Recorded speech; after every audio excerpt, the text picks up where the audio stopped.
Waalaikumsalam warahmatullahi Waalaikumsalam wabarakatuh. warahmatullahi wabarakatuh. Makasih, Prof. Selamat Terima pagi, Bapak kasih. Ibu. Selamat pagi. Ternyata ini tadi kok jaringannya di UNES agak error ya. Saya pindah pakai HP ini. Sudah dibuka belum Pak Ferry? Belum, Prof? Baiklah saudara-saudara, Assalamualaikum. silakan Pak Daiman untuk memimpin doa awal kegiatan pada pagi hari ini. Monggo dipersilakan Pak Daiman. Baik Bu. Ya, Bismillahirrahmanirrahim. Assalamualaikum warahmatullahi wabarakatuh. Untuk memulai kegiatan pagi ini, marilah kita berdoa dulu sesuai dengan agama dan kepercayaan kita masing-masing. Berdoa dipersilakan.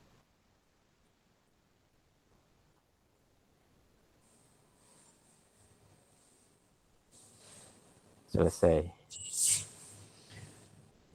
Baiklah Bapak dan Ibu, sebelum kegiatan peer teaching dimulai, maka saya dan Pak Ferry sudah membuat kesepakatan. Jadi karena kita itu punya grup nggak ya sebetulnya di yang ber-11 ini ya, sehingga saya mau mengumumkan itu agak kesulitan ya. Kemudian kemarin Pak Daiman bilang ke admin sudah membaginya. Yang akan saya informasikan pada pagi hari ini untuk peer teaching adalah peer teaching itu dilakukan ya tidak perlu 40 menit. Ya.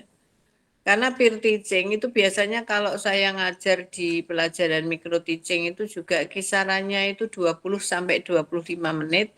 Kemudian 5 menit itu untuk komentar. Ya, jadi 30 menit itu selesai. Sehingga kalau kita ber-11 maka katakanlah selesai 5,5 jam. Namun di persyaratan Fitcon itu minimal 3 jam. Ya, minimal 3 jam. Jadi nanti kita mulai dari jam 7 itu lanjut aja. Ketika kita minimal 3 jam, tapi kita bisa 3,5 jam. Nanti Bapak dan Ibu bisa melanjutkan. Kemudian karena yang 4 jam itu kan jatahnya LMS, tapi boleh dipakai dengan melanjutkan linknya boleh, kemudian membuat link sendiri ya boleh. Tetapi ketika nanti lanjutannya itu waktunya saya dan Pak Ferry sudah 3 jam lebih, maka ada 2 alternatif ya. Jadi kalau misalkan kita bisa side in ya, bisa meninggalkan. Namun kewajiban Bapak dan Ibu itu adalah merekam ya, supaya nanti saya dan Pak Ferry juga bisa memberikan respon kepada teman yang lain. Begitu. Ya. Kemudian kita nanti karena ini sudah 39 ya. Jadi nanti di-cut aja kalau misalkan sudah 20 atau 25 menit ya paling maksimal 25 menit, maka teman penilainya itu sudah nge-cut supaya tidak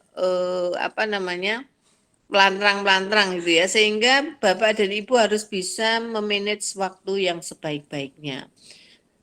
Di dalam 20 sampai 25 menit itu tentunya ada 3 hal yang perlu cakup, yaitu udah persepsi, kemudian udah kegiatan inti, dan sudah kegiatan penutup.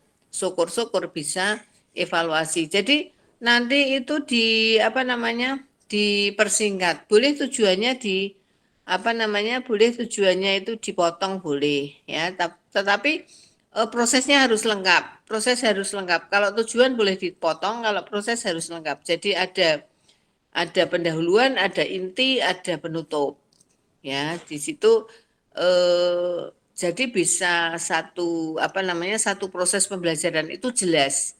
Ya, jadi dipotong tujuannya tidak apa-apa. Nah, kemudian untuk teman-temannya yang memberi komentar itu tadi itu bisa dituliskan di LMS supaya LMS-nya nggak kosong.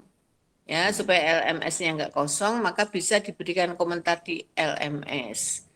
Ya, Demikian untuk penjelasan pada pagi hari ini. Dari Pak Ferry ada tambahan? Ya, sementara cukup, Prof. Sementara cukup. Saya bisa melihat urutan itu di mana ya? Oh, mungkin yang kemarin belum disampaikan ke Prof juga ya, Pak Daiman ya? Atau nanti Belum. saya Makanya lanjutkan tadi, ke Prof ya? iya, makanya kan kalau kita punya grup sendiri gitu, yang bersebelas ini, bertiga belas, kan lebih enak. Kalau ada pengumuman itu lebih ini. Tapi ya sudah kadung selesai ya. Ini giliran pertama Pak Daiman dulu ya.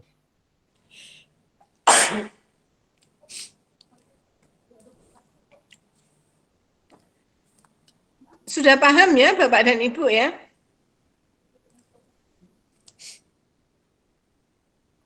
Sudah, Prof. Ya. Silakan untuk diatur mulai dari jam 7:42 ya persiapan. Bolehlah 7:44 atau berapa. Jadi nanti temannya satu yang sebagai observer itu mengamati, kemudian juga apa namanya,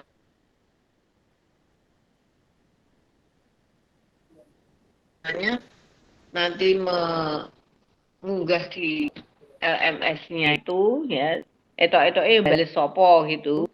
Kemudian juga teman-teman yang lain nanti mempersiapkan diri. Oke, monggo persilakan. Siapa dulu? Monggo Pak Ahmad Daiman, ini selaku observer Bu Dewi Kumalasari nggih. Ya, silakan. Ya, bismillahirrahmanirrahim. Itu sudah saya teruskan ke WA, Prof. Data urutannya.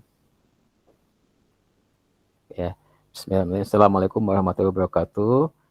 Selamat pagi anak-anak semua. Pagi, Pak. Pagi, Pak. Udah pada datangnya semuanya. Ya, ketua kelas tolong dicek apakah sudah ada semuanya.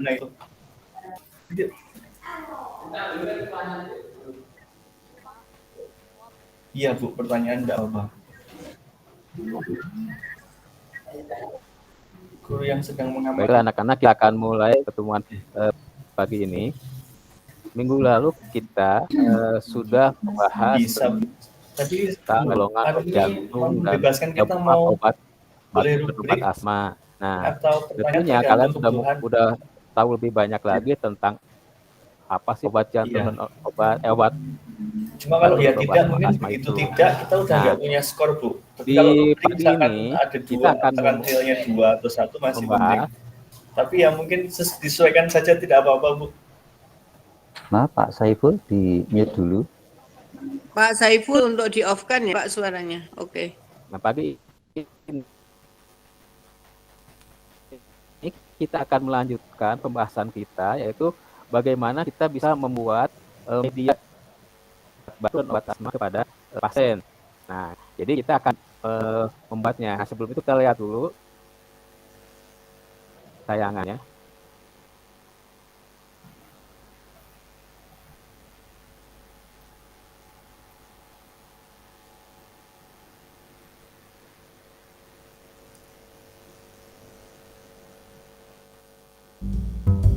Saat mendengar kata obat, kata pertama yang mungkin terlintas di pikiran kita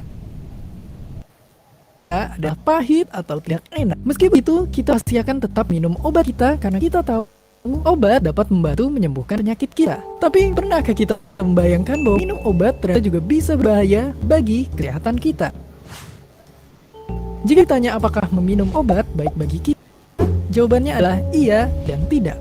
Mengapa bisa begitu? Pada dasarnya, semua jenis obat yang pernah kita konsumsi merupakan zat kimia, mulai dari ramuan dan jamuan yang berbahan herbal hingga pil, kapsul maupun serum buatan pabrik. Di satu sisi, zat-zat kimia dalam obat-obatan ini memiliki fungsi medis untuk menyembuhkan penyakit.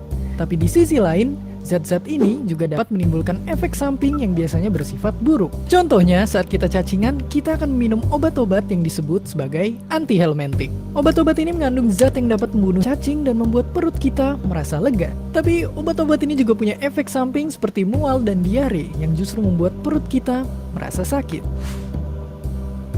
Itu sebabnya setiap obat wajib menyantumkan aturan pemakaian, mulai dari zat aktif yang terkandung, kegunaan, efek samping, peringatan, serta dosis minum. Beberapa obat hanya bisa diminum setengah dosis untuk anak-anak. Beberapa hanya bisa dikonsumsi 2 kali sehari. Dan beberapa hanya boleh diminum setelah makan. Intinya, tiap orang punya kebutuhan obat yang berbeda-beda, tergantung jenis dan seberapa parah sakit yang diderita, serta faktor-faktor lain seperti umur, alergi, dan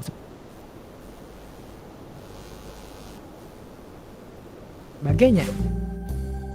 Masalahnya banyak orang yang bukannya minum obat untuk menyembuhkan, menyalahgunakannya untuk bersenang-senang. Yang lebih mengejutkannya lagi, banyak orang akan menyalahgunakan obat berbahaya yang mudah kita dapatkan di marmar dan warung terdekat.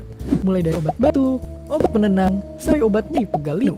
Tidak ada sabu-sabu, komik pun jadi. Mereka pikir karena bukan narkoba dan dijual bebas, obat-obatan ini aman dikonsumsi sesuka hati.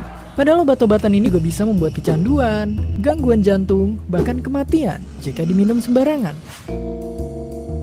Jika diminum sesuai aturan, bahkan obat-obatan yang tergolong narkoba pun sebetulnya baik bagi kesehatan. Sampai awal abad ke-20 misalnya, orang India masih banyak menggunakan ganja untuk mengobati asma dan menambah nafsu makan. Sementara morfin banyak digunakan untuk mengurangi rasa sakit, baik bagi prajurit Amerika Serikat yang terluka pada Perang Dunia Kedua maupun penderita kanker pada abad ke-21.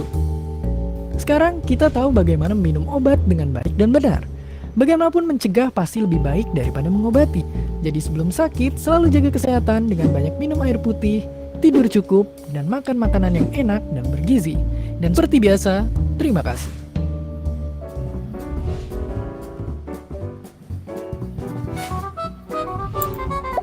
Hai. Nah, kalian sudah menyaksikan tayangan video tadi anak-anak ya. Nah, pertanyaan Bapak, apa yang menyebabkan timbulnya macam-macam efek itu? Padahal kita sudah sudah mengikuti mungkin pemakaian obat yang ada di leaflet obat itu. Nah, tentunya kan kalian mungkin punya masing-masing jawaban, ya.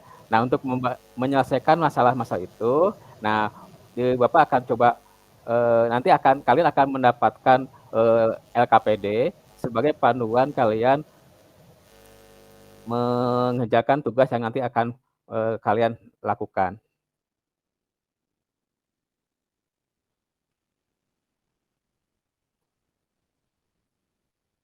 Kita lihat dulu.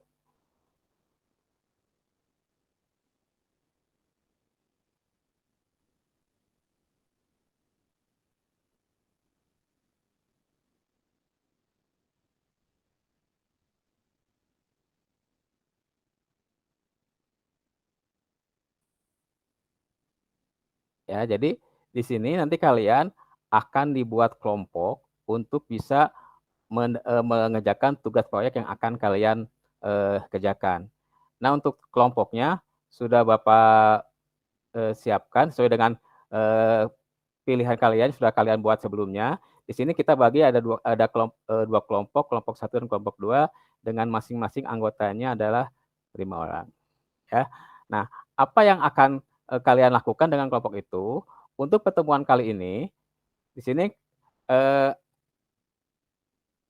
ada yang mesti kalian selesaikan ya, untuk pertemuan kedua ini adalah sampai kalian membuat rancangan pengerjaan proyek itu. Jadi di sini tugas kalian adalah membuat rancangan proyek akan kalian nanti buat. Nah, proyek apa? Kalian akan membuat video informasi pemakaian obat batuk atau obat asma.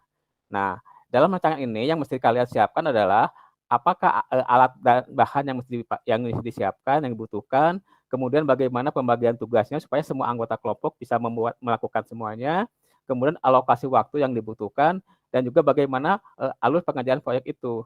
Nah, untuk lebih jelasnya, kalian nanti akan Bapak kasih LKPD yang bisa kalian buka ya. Nanti kita lihat dulu LKPD-nya.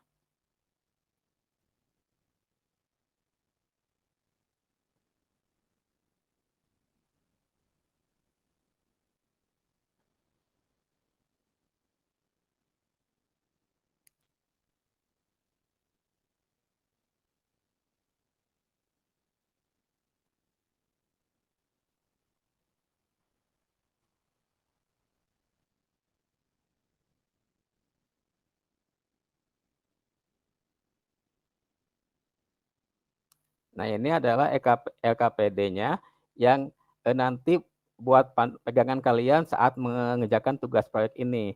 Di sini sudah ada tujuannya. Tujuan pembelajaran yang akan kalian lakukan di sini adalah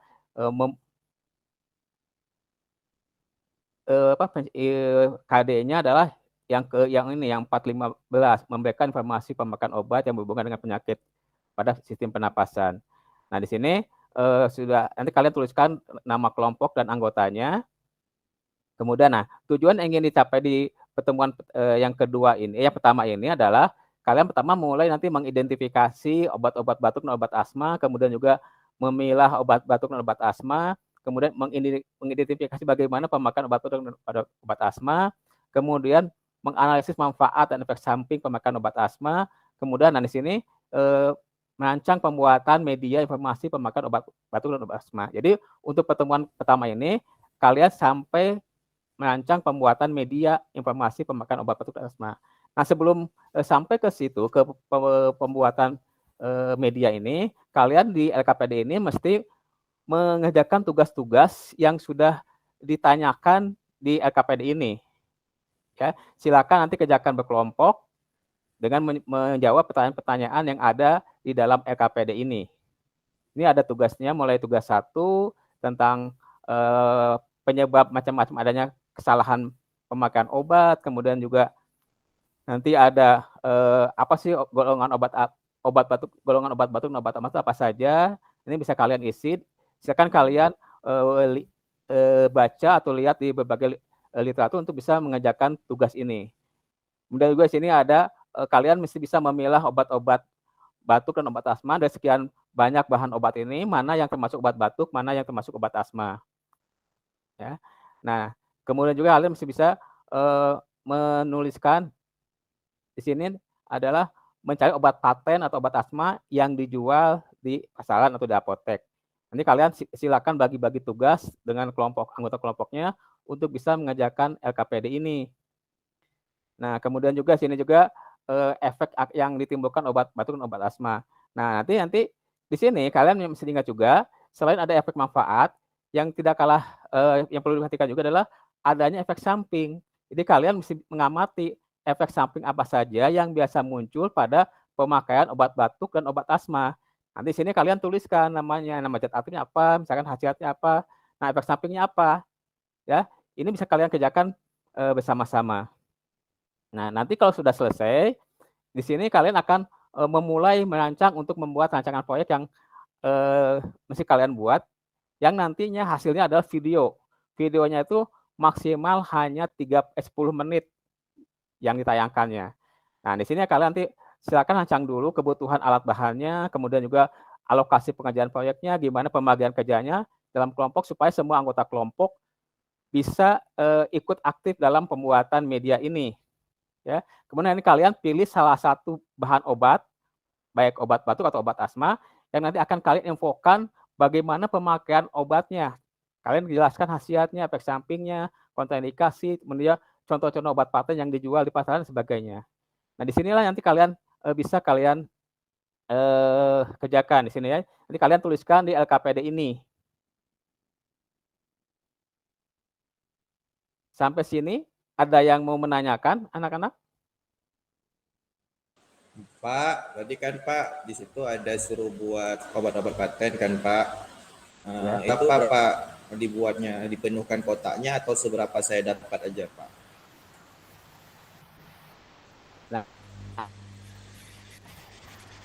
Nah, kalau obat paten itu nanti di situ udah ada petunjuknya. Di sini disebutkan menuliskan 10 wajib obat paten. 10 ya Pak? Ya, wajib 10. Di sini udah dituliskan 10 obat paten. Mana dia? Nah, ini. 10 masing-masing 10 buah. Jadi silakan apapun namanya, masing-masing tuliskan sini contoh obat batuk yang obat patennya apa saja, obat paten obat asma apa saja. Di sini juga beserta kandungan zat aktifnya dan bentuk sediaan obatnya, karena beda-beda bentuk sediaan obat tuh ya. Ada yang tablet, ada yang sirup atau yang lain lagi. Baik Pak. Gimana, bisa dipahami tugasnya? Bisa Pak. Ada yang mau nanya lagi yang lain? Saya Pak, saya. Ya. Silakan. Saya mau bertanya, itu tadi tugas videonya harus selesai hari ini atau boleh dikumpulkan, ada waktu pengumpulannya Pak, atau minggu depan, atau harus hari ini dikumpulkannya Pak? Oh ya, baik, Dewi ya. Untuk tugas videonya, di sini dikerjakannya adalah dikumpulkannya nanti minggu depan. Dan ini dikerjakannya bukan di kelas, tapi setelah selesai pembelajarannya. Jadi kalian bisa mengerjakannya mungkin di rumah atau di mana. Yang penting kalian sudah mengikuti jadwal yang sudah kalian buat. Nah, nanti ketika ada kesulitan, kalian boleh menanyakan ke Bapak tentang pembuatan video itu, atau tentang apa sih yang mesti ditampilkan dalam video itu dan segala macamnya. Jadi kalian juga nggak akan dilepas, tapi akan tetap Bapak bimbing untuk pengerjaan tugas video ini. Harus pakai seragam atau boleh pakai baju bebas Pak? Nah, untuk ini kan tujuannya untuk diinfokan ke masyarakat umum, maka kalian boleh memakai baju bebas. Mungkin kalian bisa bikin simulasi seperti pasien dengan petugas apotek dan sebagainya gitu ya. Jadi kalian bertindak sebagai masyarakat awam, petugas apotek yang sedang melayani informasi obat ke pasien umum. Tuh. Ada lagi pertanyaannya? Sudah Pak. Sudah cukup ya. Nah, di sini yang perlu diingat juga,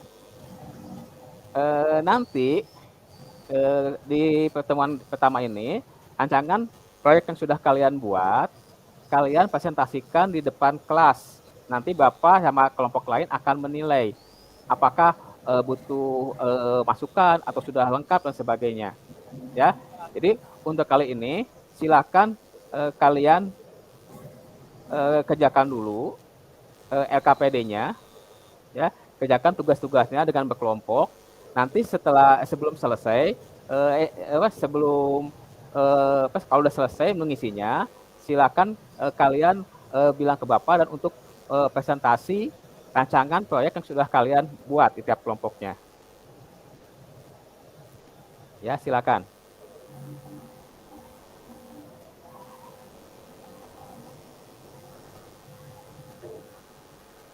Ya, Bu Susanti. Ya, silakan.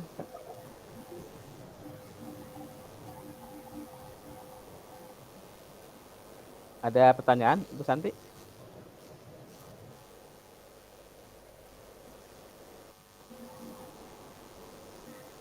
Santi, suaramu nggak kedengaran, Bapak nggak bisa dengar tuh.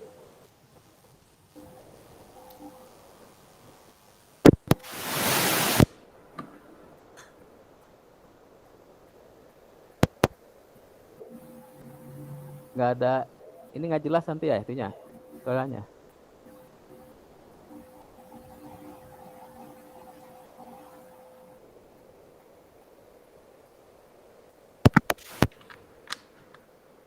Pak. Baiklah, kalau ini ya, mungkin ada gangguan. Oh ya, silakan Nuning. Iya Pak, mau nanya itu kalau pembuatan videonya harus sama seperti yang tadi Bapak jelaskan atau isinya atau boleh bebas Pak? Ya, yang tadi itu hanya contoh saja. Untuk video yang kalian buat boleh bebas, tapi yang penting kalian mesti bisa menunjukkan nama obatnya, kemudian juga ada khasiatnya, efek samping, kemudian bagaimana menggunakannya, dan contoh-contoh obat yang dijual di apotek. Itu yang mesti kalian isinya, yang kalian tampilkan. Nah, jangan lupa ketika nanti kalian membuat video ini, perhatikan juga bagaimana tampilannya. Silahkan kembangkan kreativitas kalian untuk bisa menghasilkan video yang bagus. Ya. Jadi jangan asal bikin. Oh iya Pak. Ya. Terima kasih Pak. Ya. Ya, Bu Sulianti silakan. Pak mau nanya, itu tadi yang menuliskan obat-obat tadi, yang kayak kata Pak Muzamil tadi, berarti kalau misalnya saya dapatnya nih, misalnya obat A tablet dan obat A dengan kandungan yang sama, tapi sediaan sirup, itu berarti bisa jadi 2 obat ya Pak ya? Iya. Jadi Oh Boleh enggak, ya Pak ya? satu obat. Jadi satu obat mungkin bentuknya beda-beda. Bisa tuliskan. Jadi obat A misalkan bentuknya tablet dan sirup misalkan. Oh gitu. Oke, Ya. oke. Iya. Terima kasih Pak. Ya, baik-baik. Ya. Oke ya, ini sudah bisa dimulai. Silakan dikerjakan dulu rancangannya. Oke ya, baiklah. Kalian sudah presentasi hasilnya. Nah, nanti Bapak ngasih masukan aja ke presentasi rancangan yang sudah kalian buat.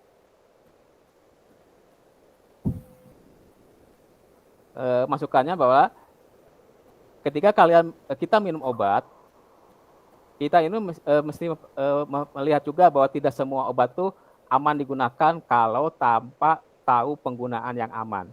Sehingga mau nggak mau kita mesti memperhatikan bagaimana penggunaan obat itu supaya pasien itu bisa mendapatkan kesehatan, manfaat yang dapatkan, dan juga dia bisa menghindari yang namanya efek samping. Sehingga tujuan pengobatan yang dia inginkan bisa tercapai. Nah, sebelum menutup kegiatan ini, kalian ada tes yang mesti kalian kerjakan. Linknya ada di LKPD, bisa kalian lihat linknya.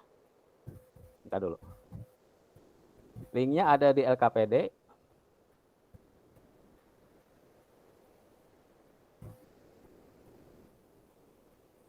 Ini ada link post test yang mesti kalian kerjakan.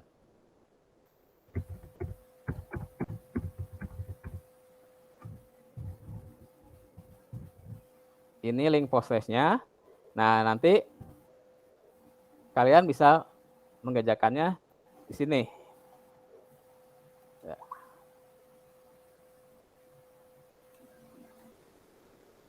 Nah.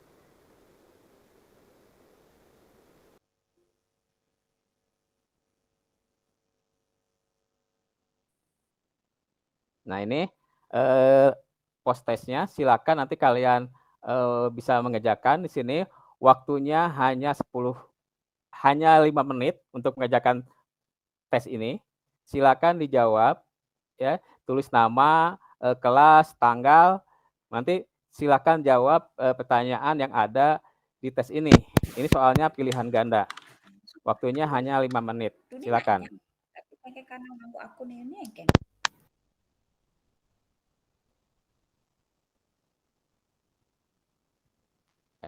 Baiklah, untuk menutup kegiatan pertemuan pagi ini, ya, Bapak infokan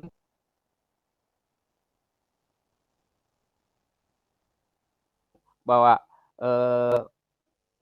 yang tadi kalian buat tuh kalian siapkan dengan susu dan nanti akan kumpulkan minggu depan. Nah, nanti video yang sudah kalian buat silakan kalian upload di YouTube, kemudian nanti linknya kalian tuliskan di LKPD yang sudah Bapak kasih ke kalian. Ya, jadi minggu depan kita akan menampilkan hasil video yang kalian buat.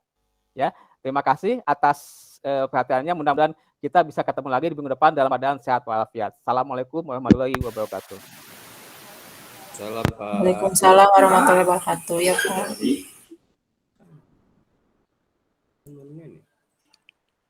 Silahkan observernya. Iya, Prof. Terima kasih. Kalau berdasarkan hasil observasi saya, tadi ketika kegiatan pendahuluan, Pak Ahmad ada kelupaan untuk berdoa. Jadi untuk meminta siswa untuk berdoa, terus untuk sintaknya semuanya sudah terlaksana dengan baik, kemudian kegiatan penutupnya pun sudah terlaksana, kemudian untuk aspek untuk kreativitasnya sudah baik, penggunaan medianya juga baik, dan mengorganisasi siswa di kelasnya juga sudah baik. Ya, terima kasih. Terima kasih. Oke. Saya kira Bu Dewi sudah cukup. Dari saya, ya betul, berdoanya belum. Kemudian di bagian pendahuluan, itu sepertinya loh ya, belum dibacakan tujuan. Betul enggak ya? Saya tadi samar-samar gitu. Betul, ya. Tadi saya dibacakan malah yang di LKPD-nya, Bu. Iya, betul. Jadi harusnya itu di awal kegiatan pendahuluan itu yang paling pokok itu adalah membacakan tujuan pembelajaran. Sehingga siswa itu diarahkan nantinya itu CPL-nya itu apa ya, begitu ya. Jadi nanti ketika Bapak PPL jangan lupa itu harus dibacakan. Nah, kemudian yang Bapak tayangkan video itu masuknya di inti ya Bapak ya. Jadi bukan di apersepsi. Tadi kan bilang kalau ya apersepsi itu tadi yang sudah kenal belum. Jadi apersepsi itu sepintas lah.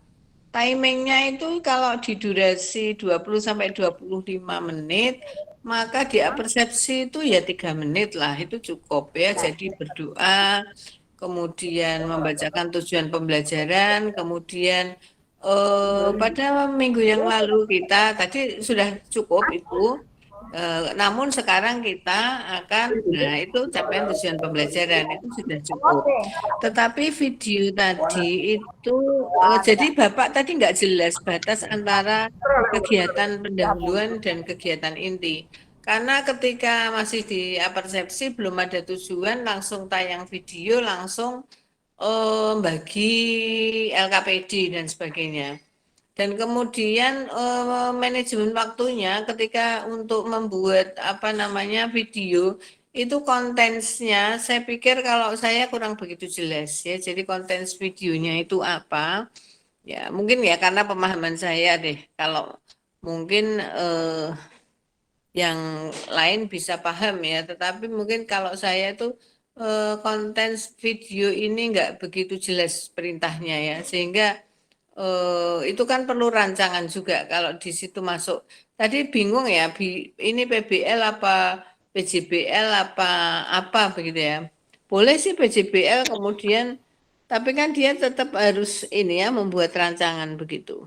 Ya mungkin waktunya lah yang tidak cukup. Monggo Pak Ferry. Ya, Prof. Terima kasih, Barang Prof. 1-2 menit. Ya tadi itu PJBL kalau tidak salah ya Pak Daiman ya. Pertemuan pertamanya, jadi untuk mendesain perencanaan tadi sudah dilakukan ya Pak ya. Jadi anak-anak kan mendesain perencanaannya seperti apa, lah kemudian mereka menyusun jadwal untuk pembuatan videonya. Nah, paling tidak kan sampai di situ. Cuma tadi ada kesempatan untuk presentasinya apa tidak itu? Tadi ada Pak, cuman saya cut soal takut nggak cukup waktunya. Ya, jadi nanti maksudnya ada itu ya, nanti anak-anak ketika sudah pelaksanaan PPL-nya ini, anak-anak bisa, kalau tidak bisa semuanya ya paling tidak ya secukupnya waktunya entah 1 atau 2 perwakilan yang bisa representatif untuk semua kelompoknya menayangkan ya perencanaannya seperti ini dan itu kita sudah siap dengan instrumen evaluasinya. Ya saya kira itu saja tambahan dari saya. Kira sudah bagus, mudah-mudahan lancar nanti ketika PPL-nya. Terima kasih Pak. Terima kasih. Ya. Oke. Lanjut berikutnya.